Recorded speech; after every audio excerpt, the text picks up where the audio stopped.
Hello नमस्कार दोस्तों, Sindhuja classes में आप सभी का स्वागत है। चलिए आज की क्लास हम लोग स्टार्ट करते हैं। पिछले क्लास में हमने पढ़ा था प्राण तत्व के आधार पर व्यंजनों का वर्गीकरण दो प्रकार से होता है। कौन कौन से होता है? अल्प प्राण और महाप्राण। आज हम पढ़ेंगे घोषत्व के आधार पर व्यंजनों का वर्गीकरण। घोषत्व के आधार पर भी व्यंजनों का वर्गीकरण दो प्रकार से किया गया है, एक अघोष व्यंजन और एक सघोष व्यंजन। देखिए अघोष व्यंजन क्या होते हैं और सघोष व्यंजन क्या होते हैं। अघोष व्यंजन, पहले तो आप किसी भी शब्द का अलग अलग संधि विच्छेद करके अलग अलग उसका अर्थ निकालिए। जब आप अर्थ निकालते हैं, उसका मीन्स निकालते हैं, तो आपको समझ में आ जाता है कि इसमें पूछा क्या जा रहा है। देखिए अघोष, आ उपसर्ग लगा है, शब्द हमारा घोष है, उसमें आ उपसर्ग लगा है, और जिस शब्द में आ उपसर्ग लग जाता है वो निगेटिव सेंस देता है, यानी ना। आ का मतलब हो जाता है ना। कह रहा है अघोष, यानी कि ऐसे व्यंजन वर्ण जिनको बोलने में हमारी स्वर तंत्रिकाओं में किसी प्रकार का कोई कंपन ना हो, वो हमारे अघोष व्यंजन कहलाते हैं। देखिए लिखा है अघोष व्यंजन जिन ध्वनियों के उच्चारण में स्वर तंत्रिकाओं में कंपन ना हो, वह अघोष व्यंजन कहलाते हैं। अब अघोष व्यंजन कौन कौन से होते हैं? प्रत्येक वर्ग के पहले दूसरे व्यंजन।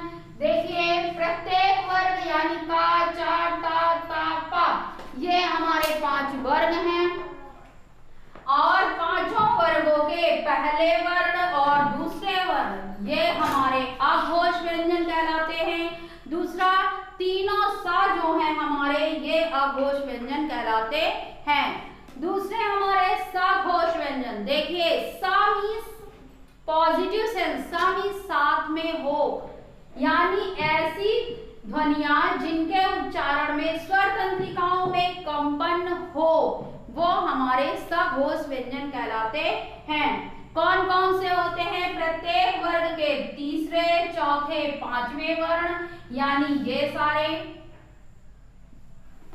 और हमारे या, रा, ला, वा, हा, ये हमारे सघोष व्यंजन कहलाते हैं। अब आपसे पूछा जाता है कि पूछा जाएगा जा हमारा अघोष व्यंजन है या सघोष व्यंजन है, तो आपको ये याद होना चाहिए कि प्रत्येक वर्ग के तीसरे, चौथे, 5वें हमारे सघोष होते हैं,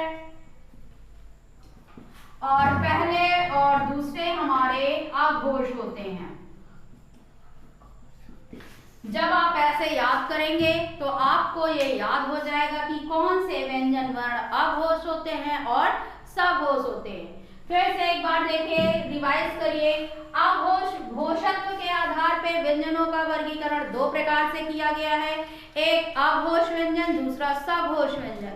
अघोष व्यंजन आ मीन्स नहीं, आ मीन्स नहीं। जैसे एक एग्जांपल देखिए, जैसे हम लोग पढ़ते हैं शुभ, शुभ का उल्टा होता है अशुभ।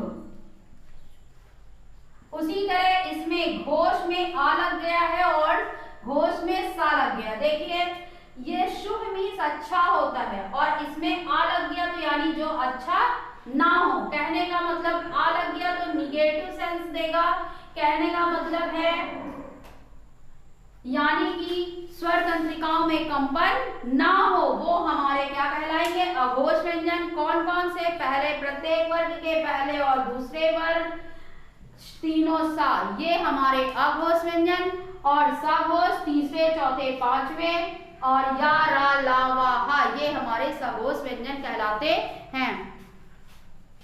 चलिए उम्मीद करते हैं कि आपको ये समझ में अघोष व्यंजन और सघोष व्यंजन समझ में आया होगा। अगर आपको समझ में आया है तो लाइक, शेयर, कमेंट और सब्सक्राइब करना ना भूलें। Thank you, bye bye.